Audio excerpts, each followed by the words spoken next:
Welcome to Breakthrough Souls. Today I'm really excited to welcome Sydney Campos. Sydney is a visionary energy expert, strategy and innovation advisor, transformational facilitator, and best-selling author of, she has two books out, The Empath Experience, What to Do When You Feel Everything. I think a lot of us can relate to that. And I'm ascending now what? Which is also, it's like, I read that one. I think I need to read your empath book, but I'm ascending now. What? Super good for the modern times for anybody to jump into that. Yeah, she's a founder of Mm. Akashic Facilitator Training, the lead instructor of Embodied Ascension Academy. Sydney provides mentorship, intuitive guidance, and energy healing to individuals, visionary leaders, and conscious companies.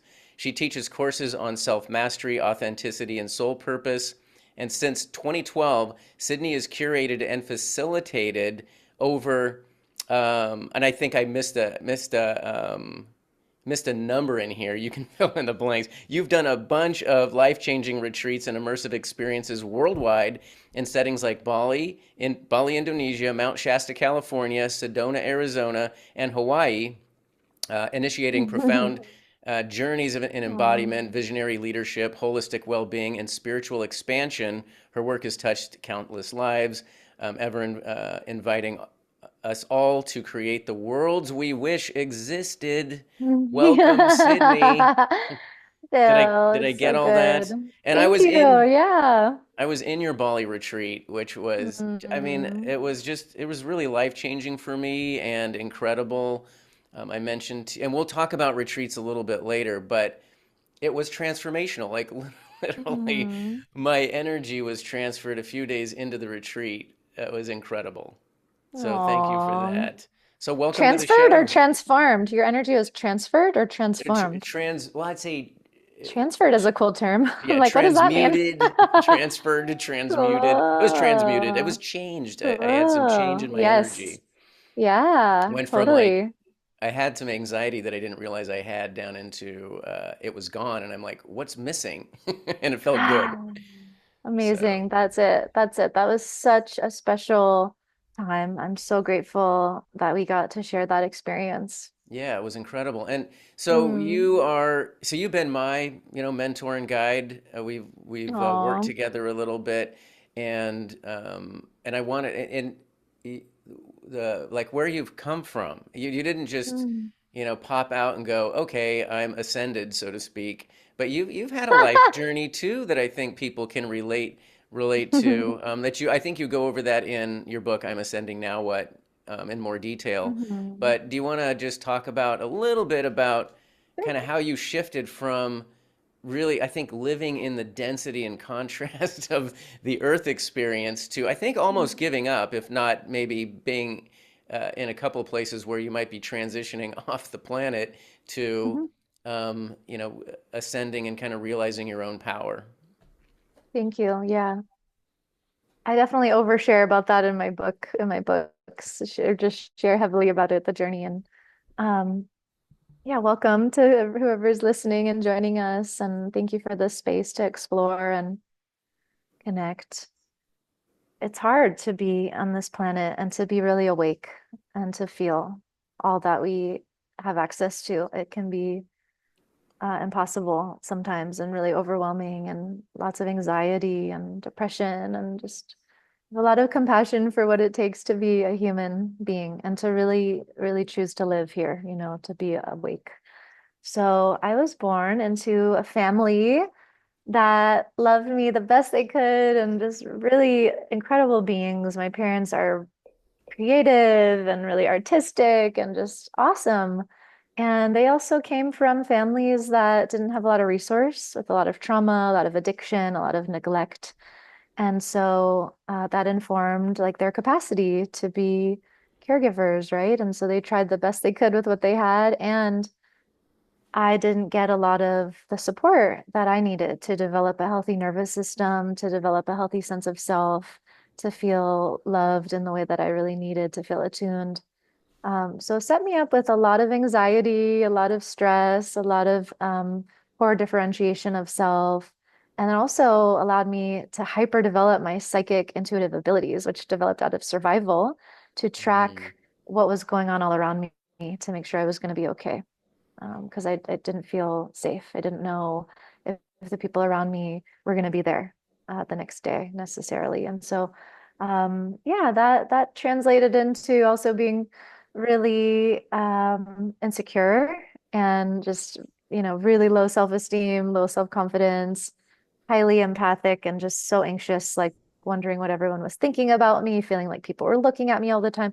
So I found drugs and alcohol when I was 14, and it just saved my life. I felt such a relief, and I felt great. Like, wow, I could just turn off all the anxiety and have fun and dance and not care, and just black out and time travel.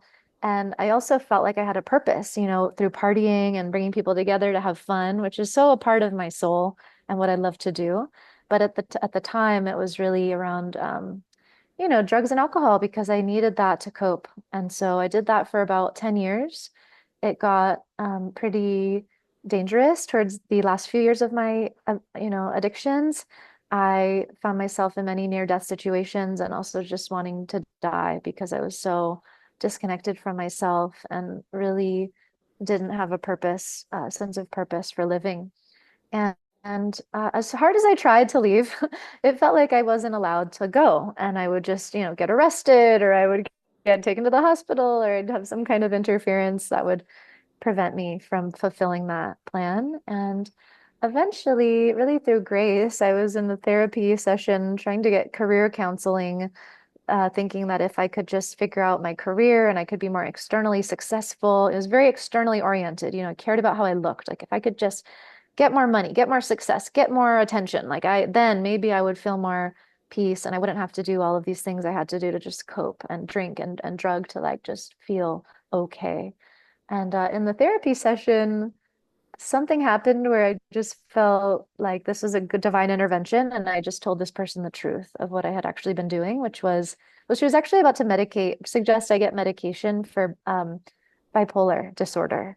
I was showing symptoms of this kind of like mental instability. But then I told her, wait a minute. First of all, I don't think I could drink on that medication. So let me tell you what's actually going on. I'm not sleeping, I'm drinking and, doing drugs like all the time.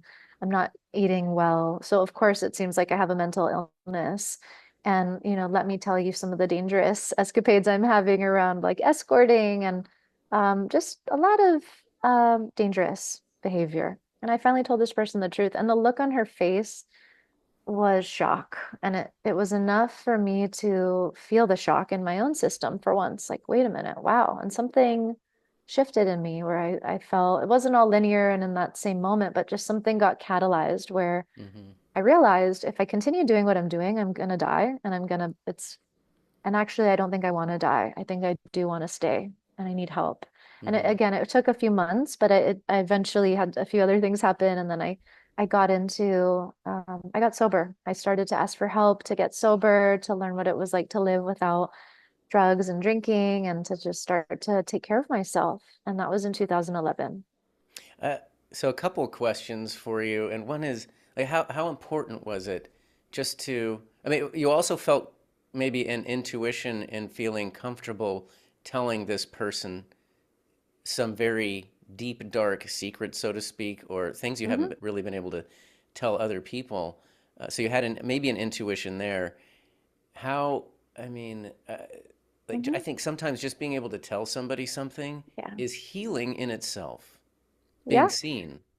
Well, I carried an enormous amount of shame. My book, I'm Ascending Now What, is basically about shame because that's been a huge part of my life is how to transmute shame, right? The shame that we hold is what separates us from everybody else. It separates us from the intimacy we truly desire. It separates us from intimacy with ourselves and feeling worthy of the purpose that we're here to live. And it's something I'm very, very familiar with. And so, yeah, something again, I just feel like it was divine interference and grace that just hit me and set and moved me to share and just sharing the truth with someone for the first time in my life and not harboring all this pressure. I was maintaining like so many double lives and hiding, and it was like a dam, building up, and the pressure was just becoming too much.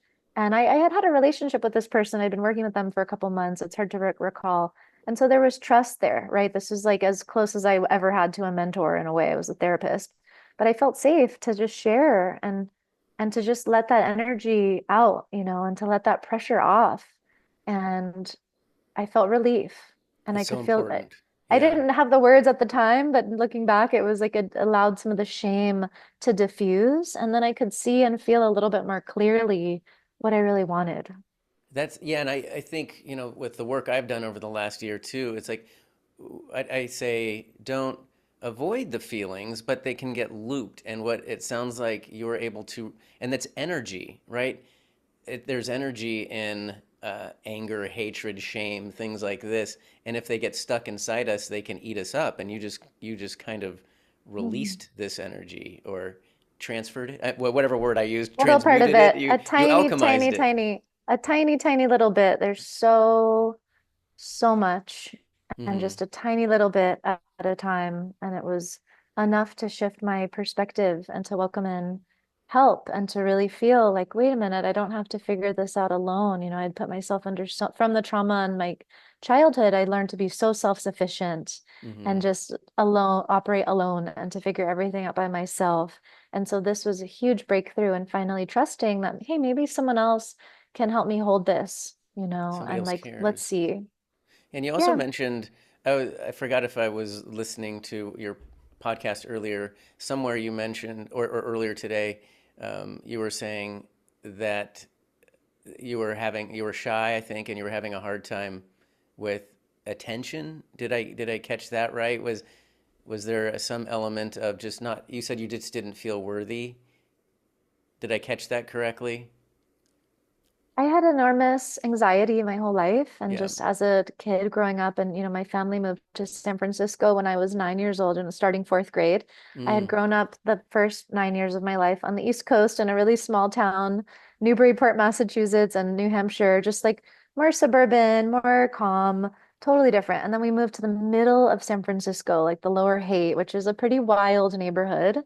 And I felt so overwhelmed. I would feel paralyzing anxiety when I would walk out the door, and I'd feel like everyone was looking at me.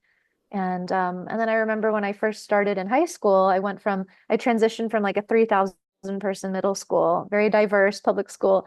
And then I went to a private school I got a scholarship for with suddenly I was in a classroom of like 10 people where everyone's in a circle facing each other. And then you're actually expected to share your opinions and perspective in front of the class, which I had never done before. And I would have paralyzing fear and anxiety. I would turn red. I would hyperventilate. It was the most Mm. uncomfortable feeling. It was horrible. It was so scary. Yeah, my God. I mean, I can kind of relate to that. I was shy growing up, and what I realized, I think, is that my parents were so involved in their own lives that I didn't get attention on me, and so I didn't know what to do with that energy, that attention energy. And then when I was at school, I just really wanted to hide, Mhm. I think, and I find it. I realize I think my soul was telling me that I wanted to get over this, and that's why I went into sales. Because if I look back, I'm like, why would a really, really shy person go into sales? And it was always really hard for me. But I think there's something like my guides or whatever were pushing me to get out of my Mm, shell.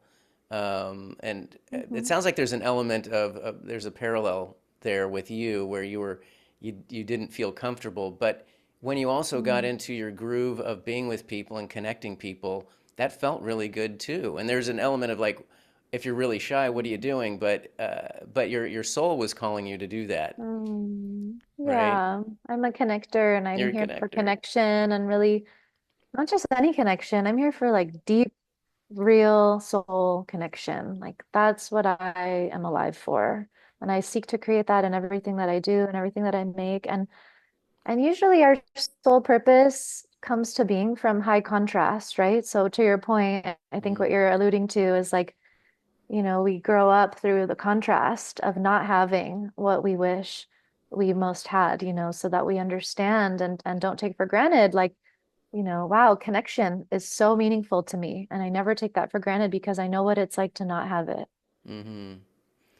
Absolutely. The contrast, it's like life isn't easy. There's a lot of contrast, and there's contrast so we know the difficult times so we can understand the better times better. I suppose. So I want to also talk about, you wrote the book, The Empath Experience. Would you mind just for maybe people that aren't as familiar, like what is an empath and what is that? What does an experience for an empath mean? What is it like? So much has changed since that time. The book came out in 2018, so we're already living in such a different dimension. And yet, the book is helpful to many people who find it at the moment they're meant to. And it came out of my experience as an energy healer, working with people in New York City, and then, having kind of come to my own awareness in my healing journey that I was an empath, which at the time felt like the word to describe how I felt my whole life. I had thought something was wrong with me because I felt so much anxiety, so much energy, overwhelm. And through my practice of meditation, energy healing, intuitive guidance, all these things, it was actually another energy healer that reflected to me, you are an empath. This means you're sponging up, you're absorbing energy from around you. It's not all you. All of these different layers of intensity and anxiety you're feeling, it's not all yours. And just hearing that was such a relief and such welcome permission to start to explore, wow, so who am I as an energetic being? And what is this idea of like, being an absorber or a sponge of energy from other people, from environments, from New York City? How do I take care of myself? What do I need now, knowing this, to thrive and to feel more centered and to feel more grounded?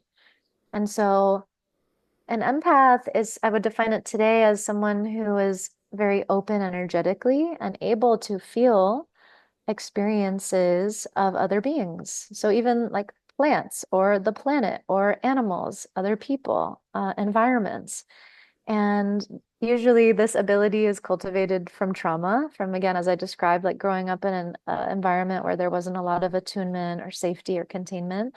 So then you learn unconsciously to have a very expansive energy field that can track a lot of data to understand where people are at, how they're feeling, how they're orienting, mostly from survival to know if you're going to be safe, if they're going to be there for you.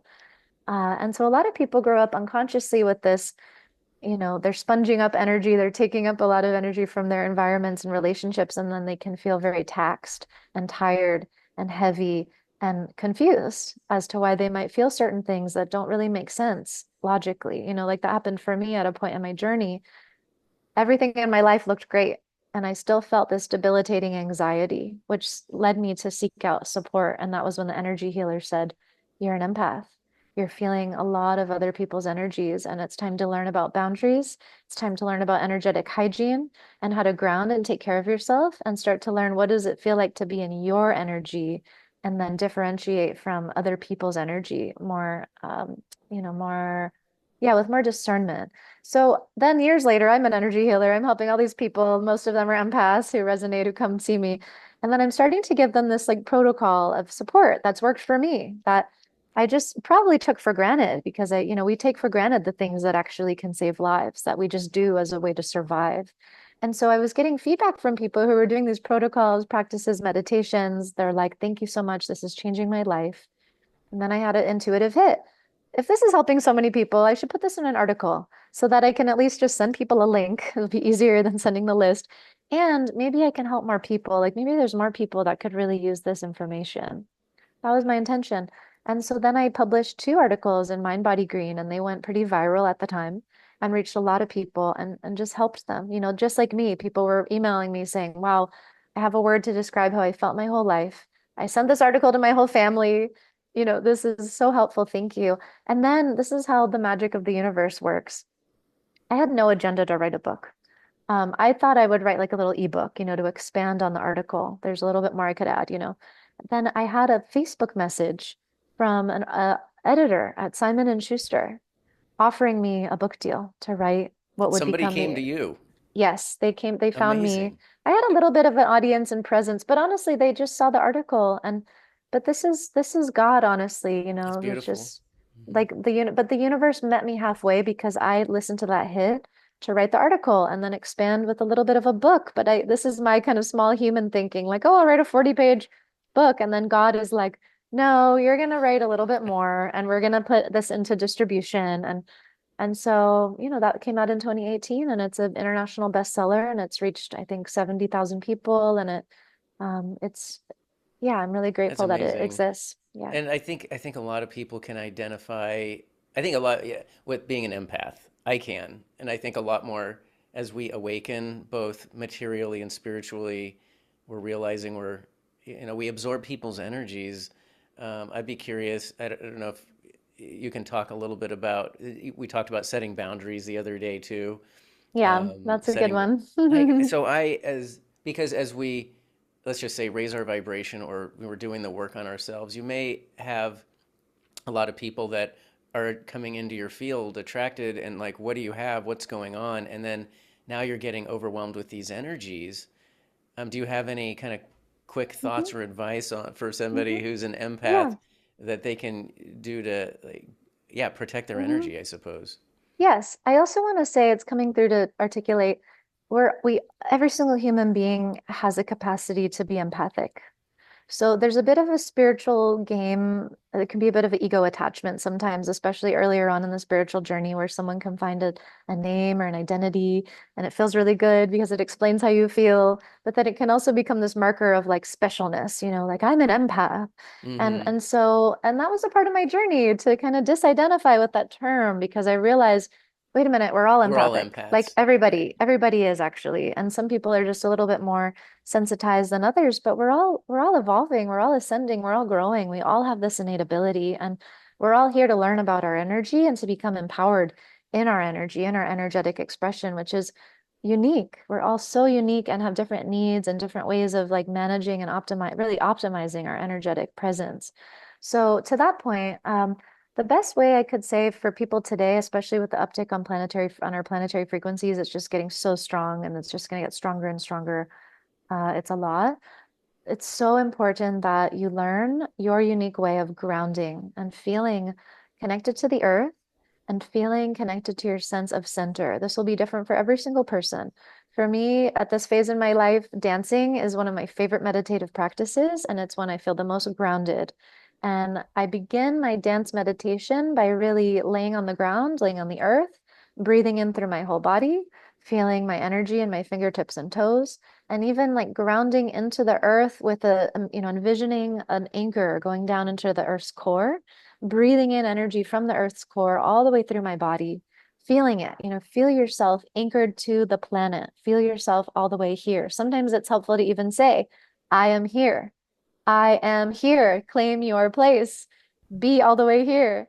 And then go into your meditation, whether it's moving or sitting or breathing. And then basically all the best practices are some combination of breath, movement, and sound. So using your breath, using some kind of a movement, even if it's tapping or very light movement or vigorous movement, exercise, and then toning with our voice or saying mantras, using our voice as a physicalized vibration, a tuning fork for our being to clear old energy.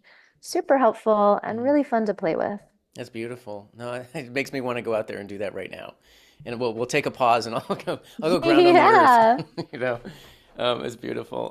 Yeah, I've been doing some grounding and earthing, like actually literally getting my physical body, my skin good. on the earth because of the healing effects. But I like the what you're adding to it, which is the mindfulness and like I am here. And I say Mhm, that in my podcast, where it's like everybody has a right to be here on this planet. We're all equal. It might not feel that way.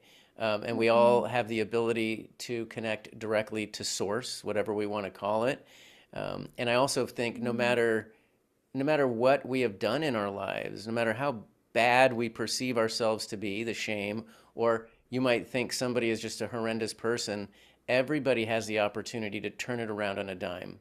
yep. Everybody does. And Mhm. so I don't know if you want to comment on that, but I think it's just so empowering to take back our power and realize how powerful we are. Mm, you said it perfectly, Bill. That's it. And it can be terrifying to come to terms with one's power. I think that's what a lot of people are going through now. It's just like really coming to terms with how powerful we are and how much energy we're meant to really run through our bodies, and then how to really build the capacity to allow our full presence to embody, to come through, to vibrate, consistently, not to just be high in a cathartic moment, but to maintain this really radiant presence, which actually can feel very grounding and peaceful, but ecstatic at the same time. I was trying to explain that to my sister today. Actually, we are talking today about exactly what you're talking about. So I'll just kind of rephrase it a little to make Mm. sure we're on the same page, I think. Hmm. But so there's the kind of energy that's like, woohoo, I'm going to go skydiving or whatever it is, that kind of energy, which I feel like Yeah. is kind of like I'm throwing the energy out there. And then I did plant medicine journeys, as a lot of the folks who watch this know. And afterwards, I felt like I was vibrating very high, and I felt like I was receiving energy, and I felt super grounded. And maybe I'm sure I felt like energy was flowing instead of me just Mm-hmm. dumping it out there like woo. Energy. I just felt, and I Hmm. felt very calm. I felt very like I didn't feel the need to say anything necessarily or emote too much. I just felt, and I felt Hmm. like I was the soup of everything in the universe for a little bit. Hmm. I think that's what and this energy is different than I think what people perceive as happiness. Like I want to be happy with my new Bronco, Ford Bronco or something like that. But it's this just feeling super connected, Hmm. and I can't explain how wonderful that feeling is Hmm. without having somebody feel it. Hmm. I feel it when you're saying it. Mm, Beautiful. This presence, happiness, joy, all these other things. Emotional states are fluid. They come and go. We can get very attached to them. We can get addicted to them. But what you're speaking to is this underlying presence and connection to source that is just clear and there's no words. It's just peace. It's like there's no words. It's just being. it's being. And it kind of brings me into, we're going to touch on your next book a little bit, but really the topic I want to talk about in your book, which I think helps us get to these states, I think so, it was for me, was forgiveness. This concept of, Hmm. well, I'd like to talk about forgiveness, and that kind of leaks into, you have Hmm. this term, radical self compassion, which I think is forgiveness for ourselves. Can you talk a little bit about forgiveness and the energy in that state, I suppose you could say? Yeah. That's what brings us here and now. That's it. I wrote a lot of words about it. Yeah. It's just forgiveness brings us here and now. Forgiveness is how we let go of the past. Forgiveness is how we reclaim our power back from the past. Forgiveness is how we reclaim our energy back to ourselves. And we just set everybody free. We set each other free. And we don't Mm, even need anybody else to be involved. It's mm, like I used to think I needed other people to give me the validation that it was okay to be, that I was forgiven, that I could forgive, that I was worthy of forgiving myself. And I made hundreds of amends. As part of, my journey in awakening has been in 12-step recovery, which I highly recommend. There's so many different kinds of programs, and it was part of my sobriety and just learning about God and learning about, integrity. And part of that program is the ninth step, making amends. And so I've made a list of all these people that I felt first actually resentful towards, and then it came out through a longer process, like, wait a minute, these are people that I have some kind of I need to clean my side of the street. It occurred to me, I learned, wow, people that I'm holding resentments toward or I have anger to, or I'm like holding these stories from past experiences with shame and guilt and fear and disappointment and regret. Wait a minute, what was my part? What was my part in this experience? And how do I clean up my side of the street? And like, how can I just clear this energy? What's my responsibility? What's my part? Also, what did I learn so that I'm not repeating the same things over and over again, not learning the same lessons?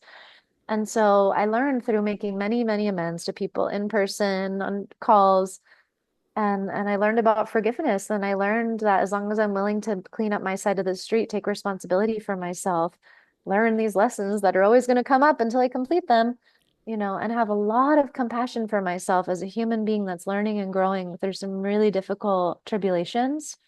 It's like, wow, I have access to so much more power. I have access to so much more choice. And here's where I can really connect to God and source and feel really worthy of receiving that love. Forgiveness, yeah. I've thought I keep thinking about forgiveness. When you and I first talked, that was after my guide, who we were connected to, Oh, about a suggested year ago. Almost a yeah, year about a ago, year right? ago, she suggested I talk to you. And you're like, hey, what brings you here? What's going on? And I said, I did Mm. these journeys. I forgot if I'd done one or two. No, I did two, because I remember I mentioned both of these things to you. As I said that I had a forgiveness my, towards my mother. For my Mm. mother, I was angry and resentful and all this. And I had a release and I had a forgiveness, and it was really empowering. And then I had a real deep appreciation for myself for doing the work. And you said something like, that's a spiritual awakening, or something like that. And I'm like, yeah, it started to, because then I started to reflect, because it doesn't just, I didn't just do the plant medicines and go, I am spiritually awake, and now I know what's going on. I had to like do the work and think about it, reflect on it, and realize how much power I have by releasing this energy I have towards somebody else, which let's call it anger, because I Mhm. am cultivating this energy in myself that's looping. And as soon as I, for whatever reason, and I also say forgiveness isn't necessarily Mm. saying you forgive the person like it was okay to do whatever happened, but part of that Mm. is seeing how they got there, and just kind of having a little compassion for them, like they're just playing out their Mm. patterns, and I got caught up in the middle of it. And I know my mom loved me and didn't really, probably doesn't have the same view Mm. of how she treated me, how I was received as being treated. But just being able to go, okay, I understand it, I see it objectively, and I can release it. And Mm. I feel like this energy flowed through, and it felt Mm. so healing that my Mm. attention was no longer looping on this energy. So it's, and it, there's, I like what you say too about Mm. responsibility, about taking responsibility for Mm. what is my part in it. As a little boy, it's like, what's my Mm. part in it? Okay, maybe I just needed to work on something after I became a little more conscious. It's just the life I chose, I realize, and we all Mm. have these difficult things, but it's having responsibility for the self, and saying, what Mm. can, the phrase I like is, what can I do from here? Once you realize you have this power, Yeah. now what can I do from here? Yeah. So empowering.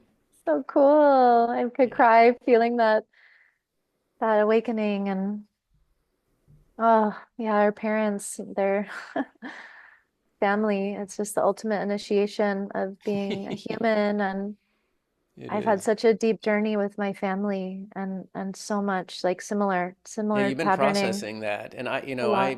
I'm Yeah. 59, and my parents have passed, recently, and Mm. I went through the roller coaster of a relationship where we're close, but there's dysfunction there, Mm. and I'm always the kind of person who wants to solve it and figure it out, and not leave my family particularly. Although Mm. I've taken some sojourns out in the world where I'm like, I need some distance. You've done the Yeah. same thing, and you've done a Yep. lot of hard work lately. Yeah. Our time in Bali really transformed me deeply. I was sharing with you all really openly about, it just I had taken some space. My book came out last year and it created some strife with my mom. She felt It's like I very was crit personal. yeah, yeah, yeah. And it's not really new. I've been talking about all this stuff for a long time. But for whatever reason, it really it hurt her. She took it in a way that felt critical, which I understand. And I wasn't at the time ready to like have a open, honest, compassionate conversation. At the time that the book was coming out, I was under like a lot of stress. I was going through a lot of transition, and I just wanted support, and I wanted my family to support me. And here is my, someone I'm wanting support from saying, no, like you're hurting my feelings. And I'm just a lot of confusion and persona and I just said, I just need space. And there's something with my brother, and it was just like, I just need space. This is too much right now. It's too much I don't have capacity. But it hurt. It hurt because actually having distance for me in that way, there was anger, there's sadness, there's unprocessed emotion, and it was actually taking a lot of energy to like distance from them actually, rather than maybe resolve it. So, then we're in Bali months later, and I'm sharing that this is coming up for me in my life, where I'm like, I'm the spiritual teacher, healer person, and I'm like not talking to my family, and there's pain. And I'm also navigating my a new orientation to how I relate to money and my business, and I'm asking these really deep questions about like dharma and service, and there's a big identity shift. It's like we had this retreat, and I'm in the midst of this massive identity shift, as we all were, I guess, and we were just sharing, felt really intimate the way that we were able to share about these things. Super intimate. And yeah, and that's the magic of the way we come together and help each other, and I'm a human and I'm going through my own things, and I can guide other people and help them. And also, here's my process that's really challenging, and I love to share from that perspective. I'm not on a pedestal.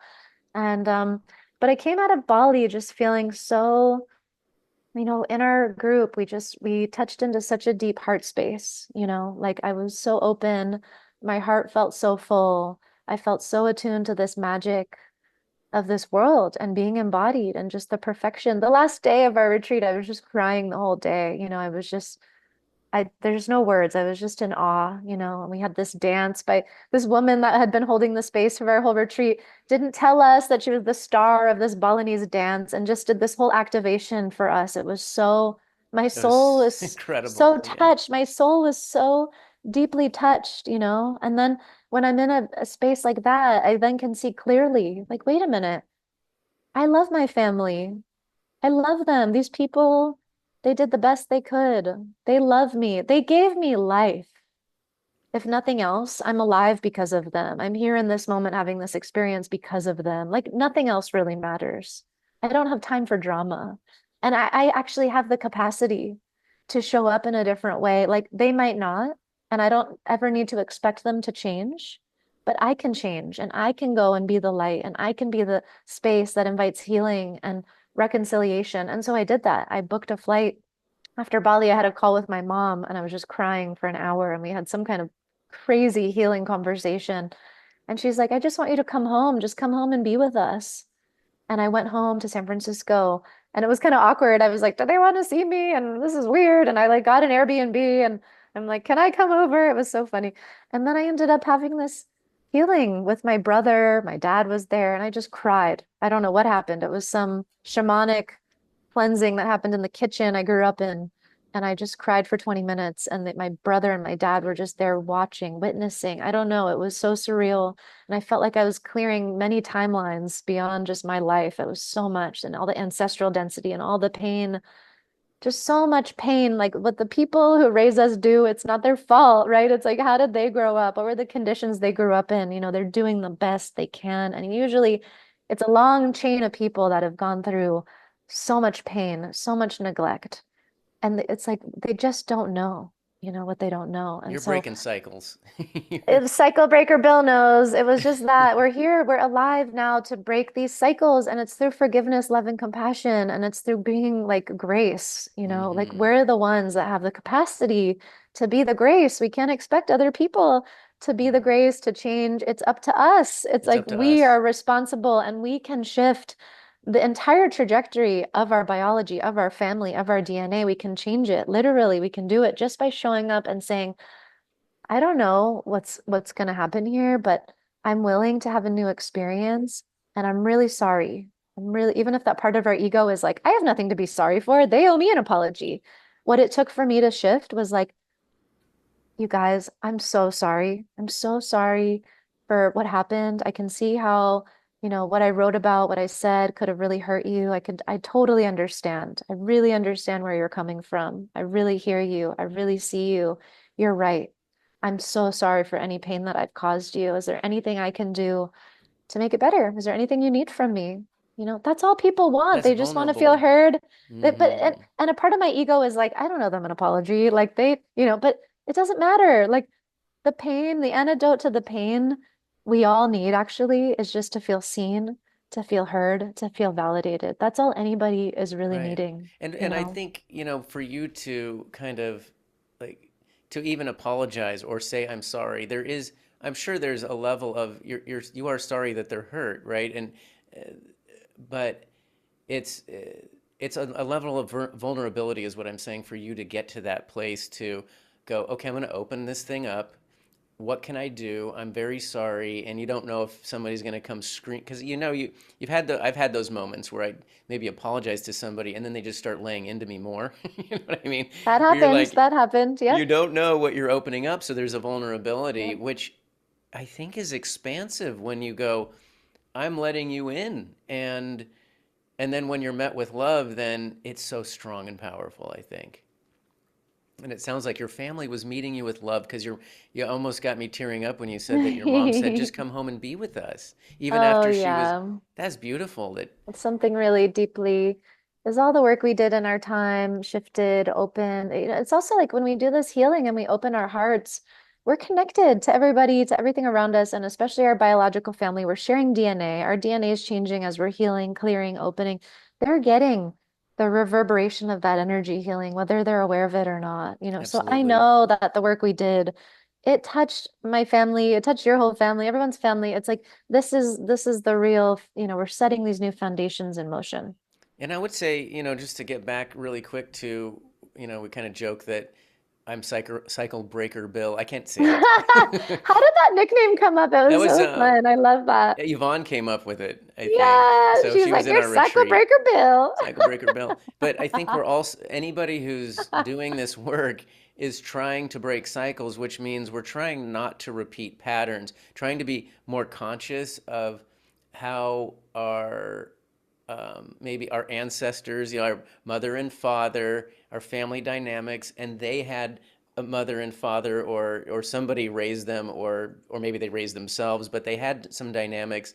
These get passed down to us, whether we want to, like, I don't know how logical some people are that are listening to this, like, that's not true. It is true. That is a fact that this stuff comes through to us, and for us to be more conscious about it and aware of it and say, I'm going to do the best of my ability to bring more love into the world, compassion and forgiveness, rather than get back at somebody or get triggered by something and take it out on somebody else. Um, and I had a really Hmm. quick story, Sid, that I was going to say kind of related to this is when I was Yeah. in Mexico and I was coming back Mm. from Mexico, trying to take a little bit of a yoga retreat, healing kind of thing, clearing and all that stuff. I came back and I was in the Houston airport, and I felt so much trauma in that airport. I got stuck there too for like 7 hours, but I could feel Mm. this ancestral trauma happening in the airport, and I could see dynamics. I could see subculture stuff happening. I could see passive aggressive behavior, and plus, it didn't help that I got food poisoning or something. And it was weird, like what was going on. And then a couple days later, I had a nightmare about it. Like it Mm. came into my being, like, because I think sometimes about all the traumas Mm. that people get get stuck to them, so to speak, Mm. from lifetimes ago, Mm. from slavery or from genocide. Sometimes it goes really Mm. deep like this, or maybe it's just neglect in growing up. So Ah. ugh. Yeah. I'm Yeah. wondering too. It's like Mm. so I can relate to what you're saying about ancestral traumas, and it's so Mm. important if there's any message. It's like what we're doing is breaking cycles and Mm. empowering ourselves in the process and spreading that goodness out to others. Mm. Yeah. Airports are so weird. Yes. Oh my God. And Traumatizing for me. what comes to mind is, well, you were available to, like, the thing that comes to mind when I hear you share this is like a spiritual experience can happen anywhere, anytime where you least expect it, especially when you least expect it. If you're available for it, and it sounds like something was really powerfully integrating for you, especially after coming out of this transformation, visit to this very sacred activating land and being in the natural elements, and then you're seeing reality in a new light, and there's a lot of pain to process. There's a lot of awareness of the depths of human suffering and history and all that we're holding, and but at the end of the day, what has helped me is like, are you here to learn and grow or not? Because Mm-hmm. if you're at some level, that's our like this the soul is here to learn and grow. And if not, then you'll just come back again. And will you be ready to learn and grow then? Yeah. I would say, let me just ask you this question too that just popped into my mind is like, I like for me, so I agree with you 100% that we're here to expand however we want to word it. And I get caught up on even saying the word spirituality or sometimes saying God or whatever, but we are connected to something, in my opinion, there's a consciousness out there that we are that, and we are part of that. Mm, And then I have an allergy to feeling constrained, and I have an allergy to feeling like something is trying to control me, which has mm, translated into some of the career choices I've had, and they've extended for a period of time where I just don't feel like I'm myself. I feel like I'm doing the bidding of somebody else, and then you get stuck in these things, whether it's I need an income, I need my health care, especially in America, where your career is tied to your health care and stuff like this. Do you have any advice to people that are mm, stuck like that, that are mm. trying to? Because I think also self expression, which can be very vulnerable, is very healing. Mhm. And then we get caught up in I'm at this job, I can't say this thing, I can't Mm, do this thing. Do you have any thoughts for yeah. people that are going through that right now? I've been there. I've been there, especially awakening and learning about energy and just kind of feeling more of this desire to be authentic. It can feel very constricting and constraining and like trapped, even if it's like a golden handcuffs. My last kind of full-time job in New York City, I was helping run a PR agency and it was so much fun on a lot of levels, but I also felt very constrained from being able to share fully about my experience and who I am, and it felt like I was very compartmentalized and it started to feel really uncomfortable. And actually, right now I'm working again with a startup and it's in the AI space, but we're building a solution to help people in work environments within teams to better collaborate, communicate. And so I'm learning a lot more actually after being out of the working world in the traditional sense for years. I'm interfacing with many people now, like exactly like what you're speaking to, who are feeling not just constrained and trapped, but also like just very missed and disconnected from purpose. And I would say depressed and really confused. And like there's no option. And not everyone wants to be an entrepreneur and go out and do their own thing, but they don't have another choice or a sense of what to even do. And they're just stagnant. So it's actually a crisis. This is a crisis right now, currently, where, especially in big companies, where people can just be totally missed. And they're just, especially like middle managers, right? Like a higher level, like executives will have coaches or support, but then managers who are in charge of leading teams, like they don't have resource to help them learn how to really lead people. So it's like there's no leaders. And so, yeah, I understand what you're saying. And what comes through as like guidance is, I mean, I think we've alluded to it a bit.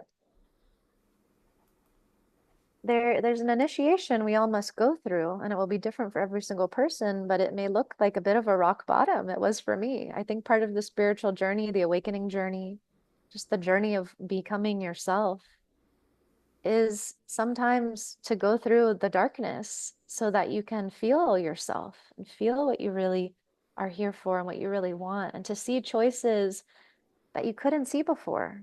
So again, it Mm, will be different for every person, but a lot of people in these kind of constricting, constraining, environments within a company, and there a lot of it is driven by this survival, right? Like survival. I need the money, I need the healthcare, I need the security, the kind of imagined sense of security that comes from a paycheck.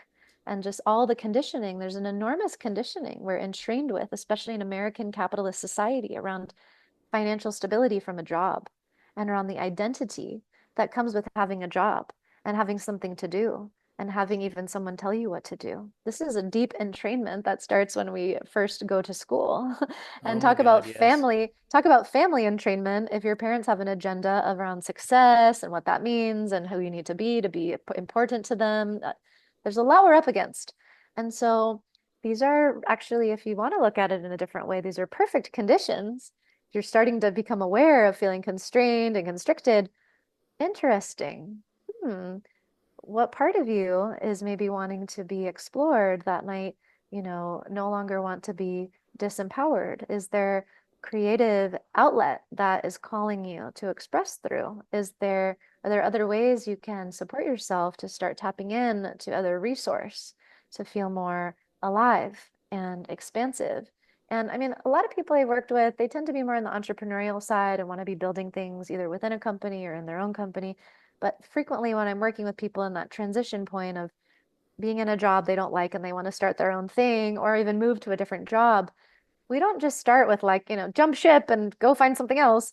We start with the incremental, hey, wait a minute. Great, you have a job. It's providing stability right now. Excellent.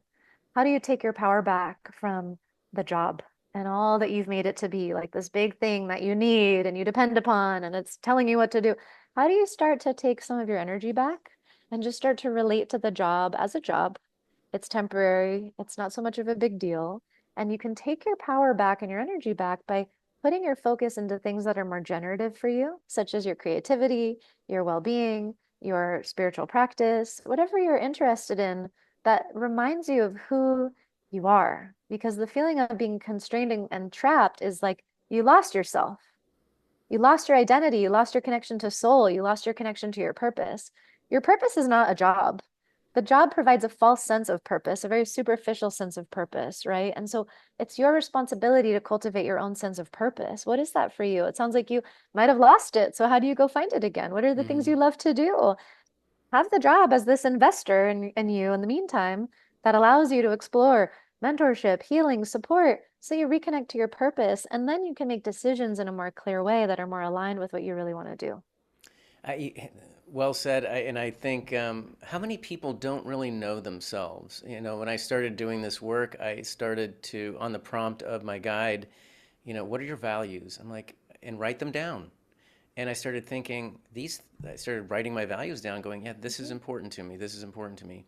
Then mhm, what makes me feel alive? Like paying mhm, attention to what makes me feel alive. Now I'm starting to know who I am more, like, and I'm writing it down, and these things morph and change, so keep doing it.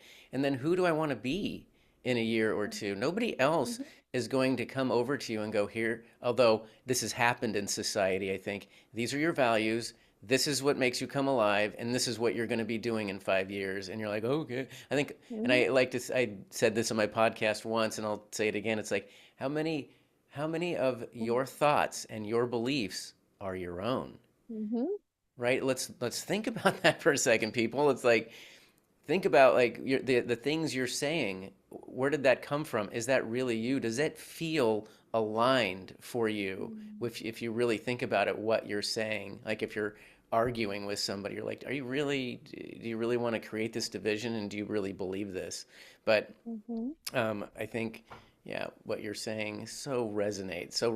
And mhm, the other thing too, Sydney, is I had in my second journey, I had this knowing. Sometimes I'm like, did I download it? Did I channel it? I'm not sure what I did, but I had this knowing that You people, remembered it. yes, that I said very firmly, people are waking up spiritually. I meant spiritually, but also materially now more than ever. And that the healers are the most important people on the planet right now. And you mentioned in a podcast, and what I mean by this too is the healers guide us to healing ourselves. We need to accept and receive that healing because we're actually healing ourselves, but we need each other to put a mirror up or to have that touch or move some energy or fix a broken leg, whatever it is. Mhm. We need each other. We're not here to live this life alone. We're here to heal each other. And we're probably all healers, but healers are the most important people on the planet now. You're doing some healing. And on your website, I Yeah. just went through there. Some of the things that you offer are soul. And you work with individuals, but you also work with businesses. You've run a business. And when I went over your like all the things that you have experience in or training in, it is a long list. So I mean, you've lived a life. You've lived a beautiful life. What can you tell me about like some of your services, like Mm. soul sourcing, Yeah. for example, or something you want to tune into as Yeah. I'm well? also feeling just really moved by what you shared, Bill, around just like we need each other. We're not here Mm, to do anything alone. mm, I just really deeply feel that. No one is here to go through anything alone. We need each other. And the more we can create community and connection where it's just normalized, we've lost touch with so much of our nature and people don't know themselves. And we don't have enough spaces where people are challenged to remember themselves and invited to really know themselves and create the capacity for true intimacy. And we're surrounded by so much superficial intimacy. It's not real, it's not satisfying, it's not nourishing. It's exhausting, you know, and so I'm really presencing that awareness, and I'm grateful that you create this space here with I feel such depth and connection and intimacy with you and with all listening, and it's beautiful. Yeah, so you know, I've just trained and studied and everything that's helped me feel better. So it's a lot. It's a lot of things. And I just say yes when I find things that come to me that I know I'm just supposed to remember and feel and, you know, and then share with others. And yeah, and so soul sourcing was a name for a modality that came to me, I think around 2015 when I started offering more professionally one-on-one psychic sessions with fusion of energy healing, psychic guidance, channeling, and also strategy. Like I love business. I love building businesses. I love working with innovators and people at the cutting edge of technology. And I love being a bridge between those worlds, right? Of like technology and grounded practical business, and also super etheric, multidimensional psychic channeling. You know, like there needs to be more bridging. I find there's often people, especially being in New York City now, people on the you know extremes of both, where it's hyper business, hyper linear, hyper logical, or really woo woo, celestial, galactic, spiritual, and not a lot in the middle. And so I am here to make the bridge between those worlds and to create more connection between those communities. And I've been doing it for a long time. And I'm excited to be in New York and offer more in-person group experiences where those communities can gather. And yeah, and I love to get to support one-on-one. I think a lot of my work is taking more the shape of groups, more and more going forward. And I offer trainings. I train people in this modality, soul source facilitation, which is we're kind of evolving out of the Akashic records. It's a lower dimensional, kind of outdated modality at this Can point, the you, way I relate to it, but it's based on the Akashic records and reading into multidimensional fields of information and energy. I wanted to talk about the Akashic records Sure. as well for anybody who's a newbie to that term. And I think it's a Sanskrit term, but the way I've been hearing it described is that it's the information we create as humans on the planet over the whole time we've been here. And you can correct me if I'm wrong, but we can tap into this past, present, and future for, I think, information and healing. Um, Mhm. can you tell me if that's close to being correct? Who knows? You got it. It And doesn't really matter, honestly, what we think or say. I mean, but you're tapping my, into a consciousness, though. yeah, it's, well, so the Akasha is all that is. Another way to refer to it is the known field. But there are certain constructs that have been etched into history and consciousness in this planet over many millennia that it's like an outdated technology at this point. A lot of people are excited about it and it's like generating buzz and it's trending or whatever.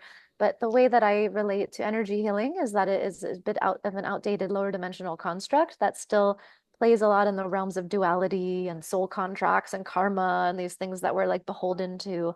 And even though I've been training in this since, you know, almost 10 years and I've trained hundreds of people in it, or I've shared rather hundreds of sessions, maybe thousands, you know, it's a bit of an outdated model. And so I'm excited about bringing in new language for this different model that I've been playing with. I've been calling soul sourcing, which is really about helping people to connect with their own source. And then through that source, bring through their unique, innate way of working with intuitive energy healing and translation and guidance. And so that is the direction I've been shown that we're moving Mm. towards. Whereas, you know, the Akashic records, I still will probably incorporate some teaching around that in this upcoming facilitator training because it's a really useful vehicle for just kind of learning a language, learning the rules so that you can then break them and then create your own. And it has been very templated into this planet. It's like it's a familiar, there's a familiarity with it that's helpful, but we're not meant to like be stuck there. You know, it's kind of like a elementary building block at this point for the type of multidimensional exploration we're really meant to Yep. you know, play in. We're always expanding, and I love, I can always tell somebody who's authentic when they say that there's not just one way, or this is my way, or the highway, or you have to go through me to get to here. Um, I, Mm. and that's you, and that's one reason why You and I are connected, I think. Also, you talked earlier just about being human with your family too. It's like as we quote unquote ascend, we're all freaking human.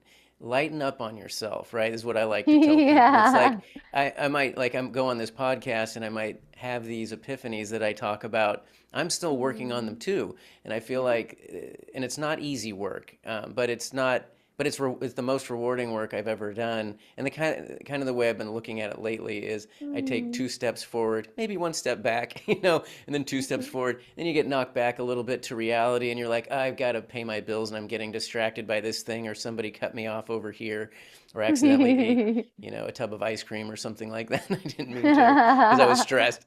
But or we have the family things, but we're all Aw. human, no matter how ascended we are, we still have to do the laundry. There's that Mhm. book and saying like I after the ecstasy the laundry, which means after enlightenment the laundry. Right? I mean, we're still don't be hard on yourself. Just still continue to Just do the work. relax. Everybody, just relax a little bit. It's Relax into gonna it. And be I okay. I also like to I agree we'll be okay. Yeah. And what came to mind when you're telling me what you're doing is you're trying to connect people's soul. I mean, maybe we're connecting them to their source, to information in order to bring the fuller self and creativity out. And what came to mind when you were saying that is, if I'm not mistaken, this technique has been used by people that we know that are famous, like Jung, Einstein, and Tesla, right? From my research, is that these folks are channeling something, and then sometimes it goes against a huge grain of what's going out in the world, but they've downloaded this information, channeled this information, or remembered this information to bring it to us. And I mean, I think everybody knows the people I just mentioned, and to me, what it sounds like is you're helping people to connect to that power without maybe having to go through it a different way. Just like really trying to help people embody who they really are and the power of who they really are and the creativity they can bring to this planet and the connections. There's no more intermediaries. No more intermediaries. We all must go direct. I've Ah, had a really strong guidance the last year to just not listen to other people's stuff anymore, and just there's a lot of rampant misinformation, and people are trying to like help, and not always. There's also a lot of dark agendas out there, especially as spirituality and consciousness is more like trendy, and this is great because it's more accessible, but there's also a lot of nonsense and snake oil and people with strong agendas to make money and cash in and create dependency, and they don't know what they're talking about, or they think they do, but they're actually very limited in their understanding. And then they're spewing a lot of misinformation that's reaching many, many people who are very susceptible to being convinced. And I feel protective of people, especially earlier on in the journey, who are just really looking for help. And then they go to look for the person that's maybe the most famous or the most out there, and yeah, it's so important for all of us to cultivate discernment, which comes when you know yourself, when you really know who you are. And I wouldn't be where I am without guides, without all the guides and support and assistants and teachers. And some of them have been really, not operating in the most positive of intentions or agendas. And I learned great lessons from them. I learned how not to be and who not to be. And I learned how to see those kinds of people coming from miles away. So it all serves a purpose, I trust. And the message I just hear so strongly is like, it's just time to really go direct. And the more mm-hmm. people I can support to find their source, to remember their source, to trust their source no matter what, and then empower other people to do the same, like that's what I'm here for. Yes. No, I couldn't have said it better. I mean, I agree that we all have a direct connection to source. We're all powerful beings, and I think sometimes the way we are in the world or our egos or whatever, we want to have a hero or a mentor, and then we don't want to be let down. And then when we just really open our eyes and go, "Oh, this person I thought was going to lead me to the promised land is just a human being, and they're following their ego too." So, which is so important with what you said about discernment, and I think discernment for me um, is connected to my intuition, and so like trusting, really trusting my intuition Mm. and being able to be open to discernment. And when we ask the universe for an answer to something, I say, be prepared for any answer you get back. Don't just think that you want to hear one thing. Like Hmm. it might be something you don't want to hear, like this person who I thought was my mentor is actually, operating from their ego and not really doing right by me. And if I really tune into it, I can sense that vibration. Hmm. Yeah, I've been there. And again, I feel so grateful now. But over the years, it's been a long time, and I've worked with like really such a broad array of different types of teachers and healers. And I've really learned the lesson the hard way of like giving my power away to somebody and putting them on a pedestal and almost dehumanizing them and, just making them God, making them my higher power. And it can be so painful to realize what you're talking about when they're just a person. They're just a person and they have their own stuff. And wow, look at me giving all of my power to this other person, this infallible being, this fallible being. When wait a minute, where's my connection to source? Like that's literally all that matters. Other people are always gonna be people, they're gonna fail us. And what is my connection to source? How is that guiding my life? And it reminds me also, I just wanted to talk about this with you, is this as I watch these videos and I'm trying to like, what I like to do is I don't know if triangulate's the right word, but get all these, just listen to a lot of people and try to figure out what's real and go, there's a lot of, Yeah. like you said, I think you and I are similar where we're like, that's kind of BS. That's BS. This person's operating from ego. You and I are pretty much on the same page with that. But I've heard about this concept of Christ consciousness, and I kind of say it like that just because it sounds more religious and it might turn some people off. Perhaps I don't know because it's um, because of the terminology, but what I've deciphered it to be, and I'd be curious your opinion, is that back in the let's say in when Jesus was around, there was a whole thing like where's the next Messiah? There's a whole Messiah thing happening, and then supposedly Jesus comes on the scene, and for many people he was the Messiah, and then people are saying now when's the next Messiah coming? And what I've come to believe is just what Mm. you said. The Messiah is me. The Messiah is you. The Messiah is anybody listening to this and everybody on the planet. We're all ascending together and we're all kind of working together in Mm. this consciousness to raise the planet. It's us that needs to heal the planet. It's us that needs to take control of ourselves. We don't need something or someone from the outside to do it. We have to do it ourselves, and it starts inside of each person. Mhm. I love how Christ consciousness is like a brand or something. It's so weird. Yeah, I Yeah. completely feel everything you're sharing, Bill. There's a lot of jargon out there and people get excited about like star seeds and I'm a Palladian. I saw some woman I know from years ago from some other business thing and she put an Instagram out that's like, I am a Palladian star seed. And it was like Yeah. this very dramatic and that's beautiful. Like I could tell it meant a lot to her to like put that out there. Like it was vulnerable. It was like a disclosure, it was like Yeah. stepping out, coming out of the closet. And you're so much more. We're all star seeds. We're all connected to so many different dimensions, more than we'll ever know. Yeah. We don't fit into a box. Be careful of identifying closely with anything.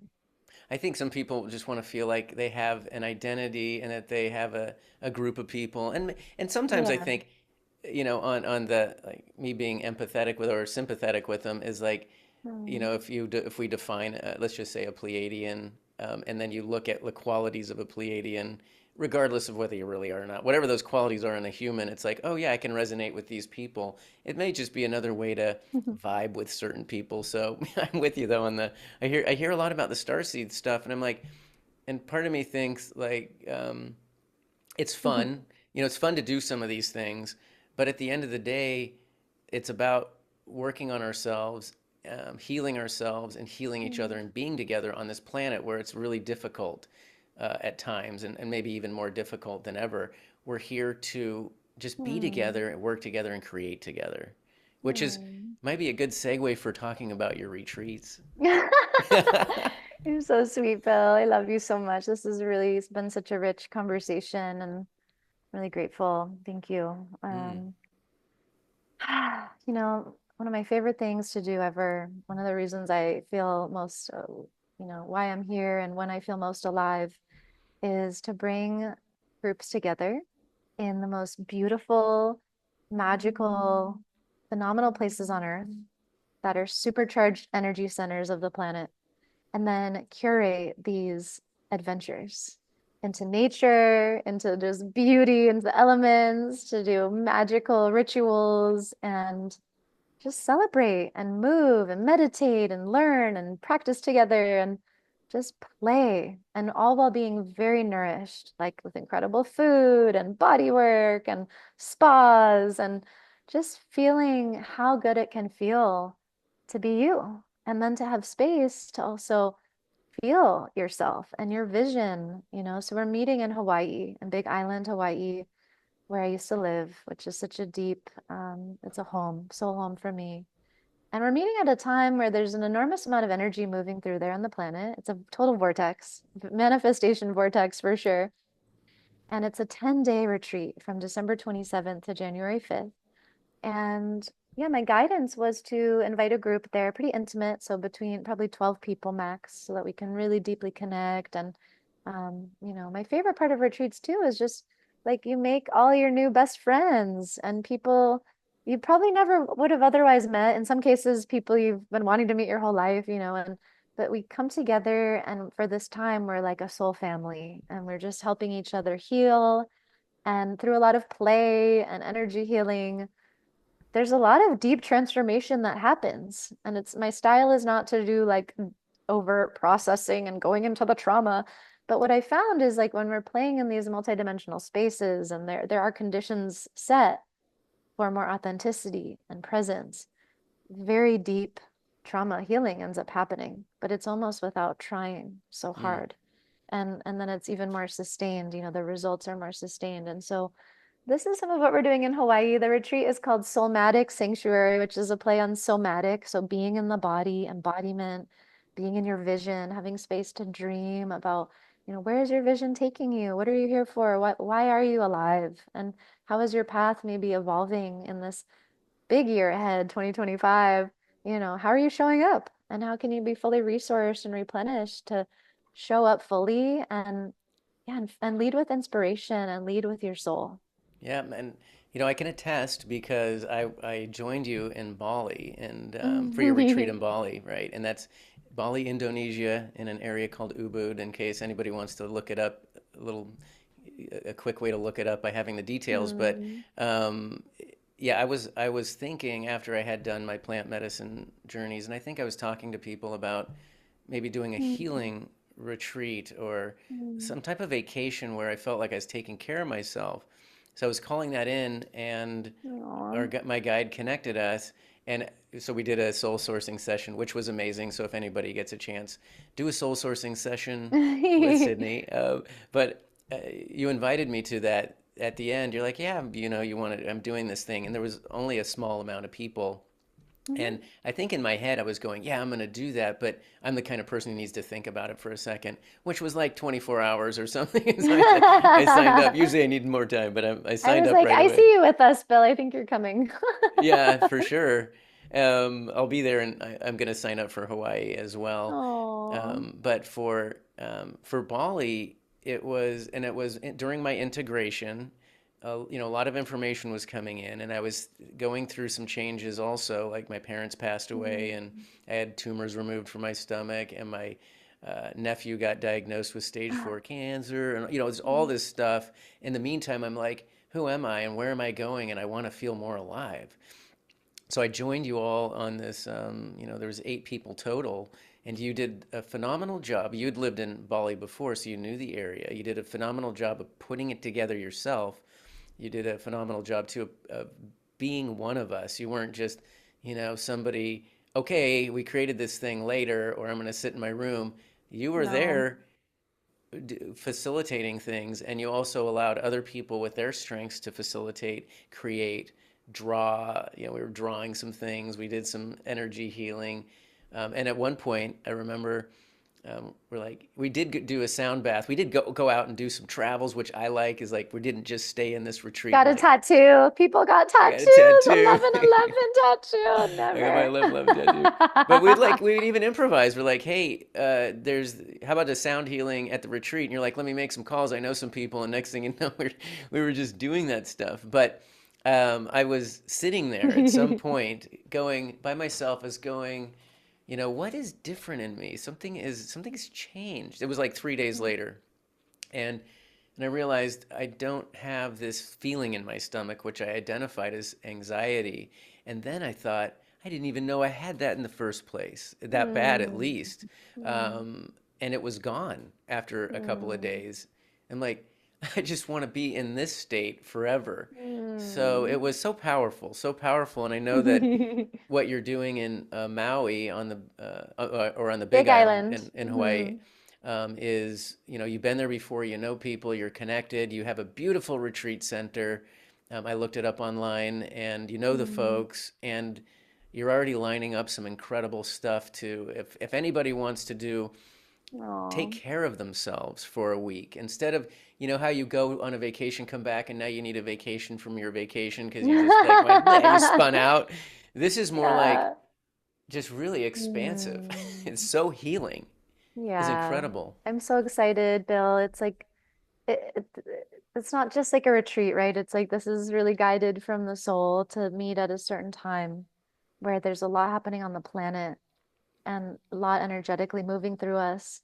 And it's so important that we come together and help each other and gather during this time and on this land. And then, this is where we'll be gathering is my friend Alma Sophia Rose, her property she's been cultivating. It's really a temple. It's called the Mu Garden Sanctuary. And this land is some of the most potent land imaginable. And there's been so much ceremony conducted on the land. It's so beautiful and blessed.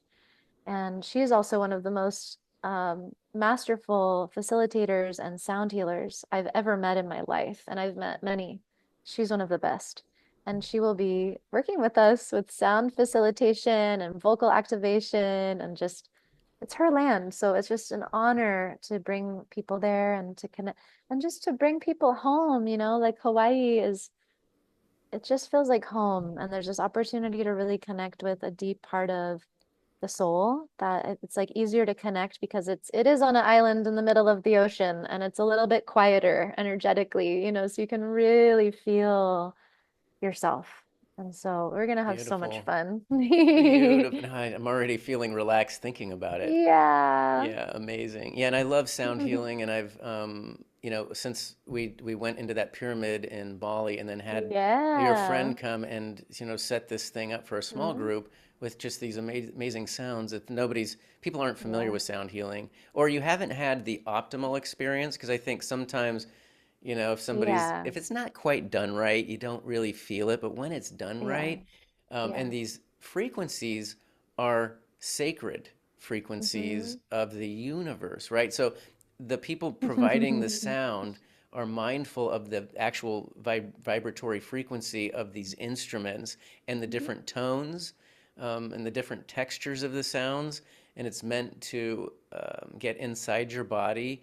And if you can kind of meditate while you're absorbing these frequencies and sounds and textures and things, and just let your mind relax. At one point I had this vision of Hmm. Egypt in my mind, like Hmm. things will just kind of appear, and it's just so healing. So I'm excited about that part. Yeah. And now you're going to Egypt. You previewed your trip to Egypt that's coming up. I did, I know, and I'm gonna go meditate in the pyramid in the king's chamber. Yeah. So it's going to Cool. be amazing. Sydney, is there Aw. anything? I know that you also had kind of been, you've been posting some things, so you can find Sydney on YouTube as well. And I'll put links to your website as Thank if people want to you. book sessions to you. I'll put a link to you have another website for this event in Hawaii, which I'll put down below. And you can always schedule just an Mm. exploratory call with Sydney for at no charge on her website too if you have any more questions. Anything Mhm. else you want to add to that? And is there any other topics that's Oh, you're percolating so in sweet. I feel very full from our exploration today. It feels perfect. And I'm just grateful to be with you and to connect and to share and reflect. And it's been I can't believe I've known you for just 1 year. 1 year ago, a little bit more than that, I was in Big Island, Hawaii. I was just starting to get the vision of coming to New York City. I wasn't sure why. And yeah, it's just, I don't know, everybody listening too, like just imagine where you were a year ago. And I imagine for most of us, like a lot has changed. So it's just really fun to look back and then yeah, feel so much excitement and gratitude of like just this moment and what's coming, what's unfolding. And yeah, for anyone listening who's in New York City, close by, I'm starting to offer more in-person gatherings here, which I mentioned briefly. And great way to stay connected is on Instagram and on my newsletter. And yeah, just so grateful to connect with you, Bill. Thank you so Yeah, you much. too, Sydney. Is there any like parting thoughts for humanity before we take off? Like what's Yeah, happening on the planet really quickly, and what can we do to either protect ourselves or heal ourselves? Just any kind of general sure. thoughts on what's happening. Yeah, I feel a really strong message right now. Let me tune in, invite everyone to take a nice deep breath and be open to receiving any guidance, direction, care might be available to you in this moment. Ah, hmm. Welcome yourself all the way here and now. Welcome yourself all the way into your body. Welcome your soul in all the way. Find home within yourself, remembering your body is the temple. You are the temple. You have come to build your own temple, to steward your own temple, to be fully at home within your own temple. This planet is a playground. We are meant to play, we are meant to steward as these walking, breathing, living temples, remembering and reminding each other of the temple we are within and with all. Remember when you look in the mirror or look at another as a mirror, that they are a temple, that you are meeting in the sacred way, in the sacred exchange, that no energy is to ever be taken for granted, that all energy exchange is sacred, is meaningful, is divine, has a higher intention and a higher purpose. Don't miss the lessons, the opportunities, the gold, the gifts hidden in plain sight. Do not miss that which is yours to receive right now and always, in every moment, in every interaction. There is always something to be learned, to be gained. We are surrounded only, always, ever by abundance. It is all pure abundance here, being, living, existing, breathing. This is abundance. Abundance is aliveness. You are responsible for cultivating your aliveness, your abundance, your essence. Let it be a gift. How are you giving the gift of your essence today? How do you give this gift to yourself first to receive yourself fully? And then how will this be shared as the gift to all, to others waiting? There are those waiting to receive your gift. Do not take for granted the gift that you are here to give. Hmm. Energy is just moving so fast, you guys. It's speeding up. I've never felt, I've been saying this forever, but it's really true every day. Like I've just never felt anything like this. It's so fast. We're getting really, really blasted, and it's so profound when you really listen and still yourself enough to receive what's here. It's miraculous. It's miraculous the capacity we have to heal, to feel, to recover ourselves, to really let our soul guide us. This world is so mystical. It's mythical. It's magical. It's so beautiful. It's overwhelming. It can be overwhelming to take in the beauty, the love. And it's meant to be. It's meant to be overwhelming. We're meant to like allow our mind to break so that feeling can flood. And Hmm. this is such an exciting time to be. Beautiful, beautifully said. And so just what I think of is like I'm not going crazy. It is hard, life when you wake up, you wake up to the good and the bad and the ugly and everything and you realize life's hard, but it's also beautiful and we're in control. Well, I don't know about that. Oh, They'd of say ourselves. I've been hearing the message a lot for a long time, but it makes so much it's really funny right now to hear. It's okay to lose your mind. Exactly. I love that. I think on that note, why don't we, I want to say thank you so much, Sydney, for joining me on Breakthrough Souls. And I'll Thank put a you. link to everything down below. And I look forward to seeing you in Hawaii. I love you so much. Thank you, Bill. Love you Thank you, too. everyone. Thank you.